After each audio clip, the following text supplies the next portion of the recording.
దర్భలు అసలు దర్భగడ్డి ఏ విధంగా ఆవిర్భవించింది, ఏ ఏ సందర్భంలో దర్భను తప్పక ఉపయోగించాలి?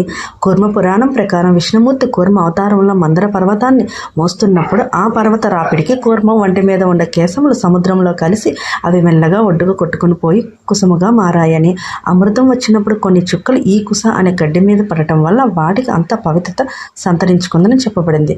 వరాహ పురాణం ప్రకారం ఈ దర్భలు వరాహ అవతారంలో ఉన్న శ్రీ మహావిష్ణువు శరీర కేశములు.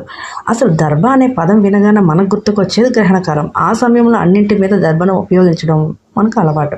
కానీ అలా చేయటం వెనుక ఉన్న అసలు రహస్యం ఏంటంటే, సూర్యచంద్ర గ్రహణ సమయంలో కొన్ని హానికరమైన విషకిరణాలు భూమి మీదకు ప్రసారం అవుతాయని ఈనాటి విజ్ఞాన శాస్త్రం నిరూపిస్తుంది.